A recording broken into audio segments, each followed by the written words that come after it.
Yo guys, it's JJ here, and today I'm going to be walking you through a real Boston Richey beat, and it's going to be for his newest album, Welcome to Bubba Land.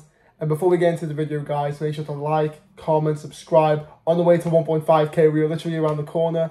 And to show love back to you guys, we've got a bunch of free drum kits down below from the Essential collection. And of course, the official Essential kit is out right now for free in my Instagram, grab it right now. But without further ado, let's just jump into it.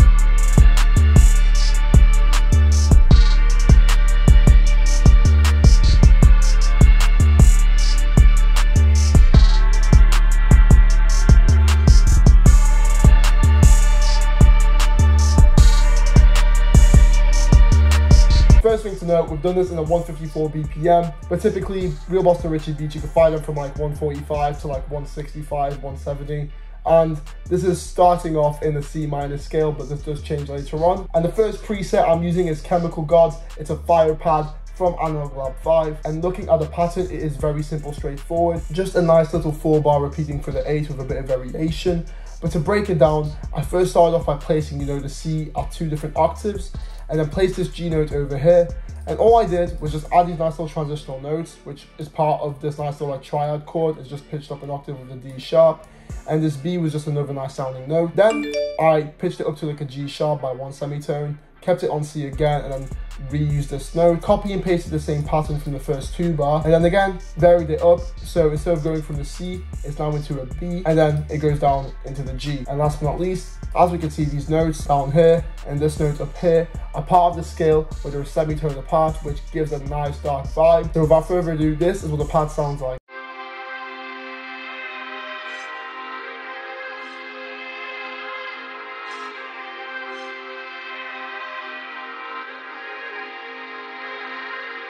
And as for the effects, I first begun with a nice EQ cutting off all these lows and some highs. Then I got an instance of Soothe 2 just to compress a bunch of the harsher frequencies. Then I whacked on this Portal preset called On with that weird symbol, just for a bit, of a little texture, ear candy. And then finally, I got myself some Valhalla Vintage Verb with a nice little bit of reverb, obviously higher in the mix, giving it a nice ambient feel. And then finally, I stereo separated it around 50% just to really widen the pad out, make it sound super much. And last but not least, I stereo separated 50% just to really widen the sound. Next up, we got ourselves another instance of Analog Lab 5, and I'm using a preset called the Gardner Ignite V2. This is a bass preset from a band called Endless. I don't know who made the band, but it's really, really good. And as we can see, simple pattern, just following the root note the whole way through.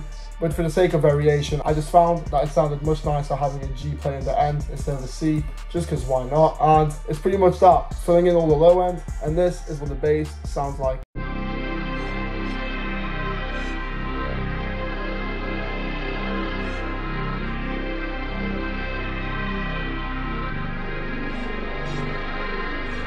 And then we have it. And next up, I got myself again some Analog Lab 5 with a preset called the ZZ. And looking at the pattern, it's very simple. And this is essentially the counter melody, starting off with the root note and then playing this G and G sharp, again a semitone apart, giving that dark feel. Then I rinse and repeat the first 2 notes, but for the sake of variation, play the D, which is again part of the scale where it sounds very dark. And that's pretty much it. Simple, straightforward, but a very nice accent. And this is what it sounds like.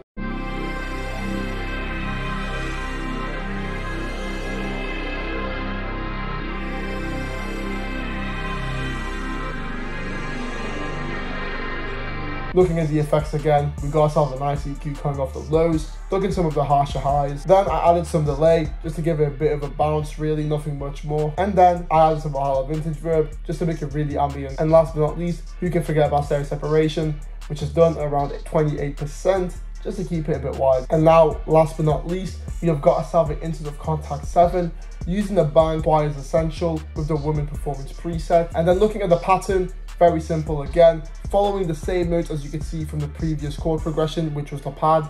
Then add a few different notes for a bit of variation, and then deduct it down to the G at the very end over here. But that's essentially it, just following the same chord progression with a bit of variation. and it's a nice little layer. And then looking at the effect, it's a nice little EQ again, pulling off some lows and highs. Use Sooth 2 as a compressor really, yet again. And then again, some Valhalla Vintage Verb with a lot of reverb being used, just to make it sound very ambient and very, very wide. And of course, looking at the stereo separation, around 60%, similar to the pad, just keeping it super wide. And then last but not least, I used myself an instance of Sound Shifter Pitch Stereo, which just, you know, pitches the sound of the whole sample. And I did by 2 semitones, taking it from a C minor up to the D minor. And then once I rendered out the whole sample, as we can see here, this is what the full sample sounds like.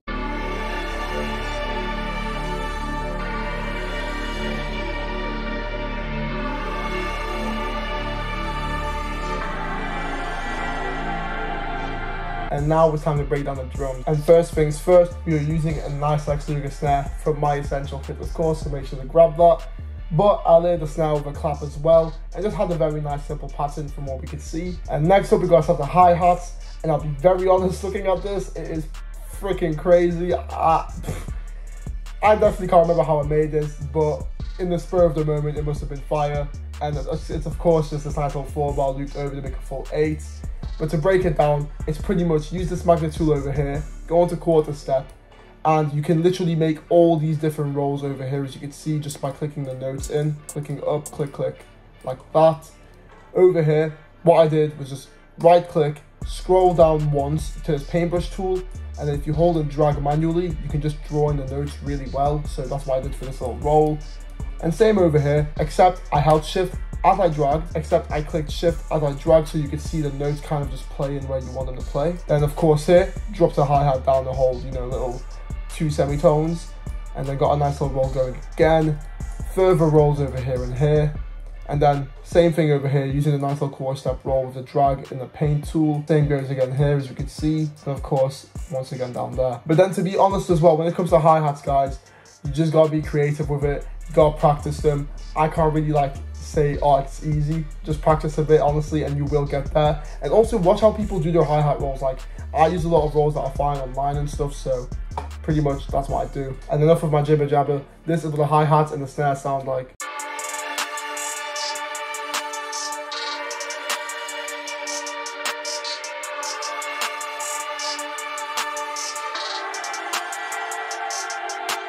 And next up, of course, we got ourselves the 808s and the kick.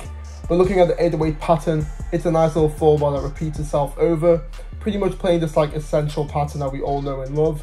But for variation, I added these 2 notes in. And then on the second half of this 4-bar, all I do was add a nice little 808 over here for some bounce. Same with this one up here. And then down here, using the actual half step, not quarter step, as we can see, plays this nice little roll, and then copy and paste the whole 4-bar, making it in full 8. And last but not least, guys, I maxed out my velocities on my 808s and my kicks, and the way you do that is by clicking Control A, which highlights everything for you. And then if you grab your mouse and hold the scroller wheel and then push it all the way to the top, as you can see, that maxes the velocities out. And I really advise doing it for your kicks and your 808s. That's because it makes them punchier, harder, sounds better in the overall mix. And again, artists love to hear banging 808s. So without further ado, this is what the kick pattern looks like as well. Essentially following the same 808 pattern. And I've just cut out a few of the different kicks and the rolls, because as you can see over here, I don't want to have those like kind of kick rolls with the 808, it'll just sound too much. But the velocities are all maxed out, as you can see down here. So without further ado, this is what the 808 and the kicks sound like.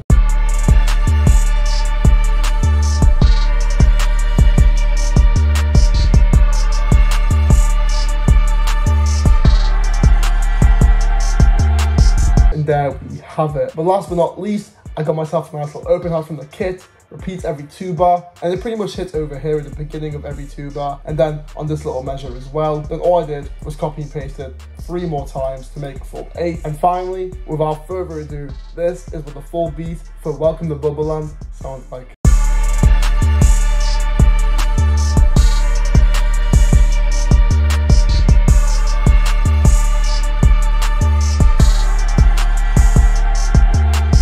And there we have it. But before I wrap up the video, let me just walk you all through the beat structure. And to break it down nice and simply, first of all, looking at this highlighted part, we start off with the intro, which is 1 8-bar, and it's only the bass alongside the pad but I have this nice little kick and open hat that play every 4 bar, just for a little bit of like a bit of oomph. Then we come into the chorus itself, which is 2 8 bars as we can see, but I have just the main pad playing at the beginning alongside these essential drums, which is, you know, your kicks, your hi-hats, your 808 and your snare clap. But then for the second half, I now introduce the choir just for a bit of variation alongside that nice open hat. And now we're coming into the verse section, which is essentially 3 8 bars long. And to break that down, if we look at this first 8 bar over here, we start off with this nice little pattern again. It's the same pad pattern, but I chopped it up a bit, having it coming in and out with like a different volume. Then I got myself, of course, the snares with the hi-hats and the 808. But for the second 8 bar, I now introduced that other counter melody that I was playing, which is a nice little introduction to it, you know, bit of variation. But I have the kick playing with it as well, so it really hits hard. And then for the final 8 bar, which is what we like to call the pre-hook, or, you know, the 8 bar before the chorus, we want to really make a grand build up to the chorus again. So I really just take out all the drums, do that same thing with do that same thing again with the kick and the open hat, where it just hits every 4 bar, making it very punchy, and then have the bass playing alongside that pad. And all I did was copy and paste this chorus here and over here as well, but I have this counter melody playing as well for the final chorus because, you know, that variation. And then looking at the verse, it's essentially the same thing yet again. But there we have it, folks, a full beat breakdown of how to make a beat for Welcome to Bubba Land. I really hope you've enjoyed this tutorial, and just so you're aware, I will be back to my actual room soon. This won't be the setup forever, like, you know, getting into the new house and all. But guys, thank you very much for watching. I hope you've enjoyed this video. Make sure to like, comment, subscribe, and I'll see you in the next one. Peace.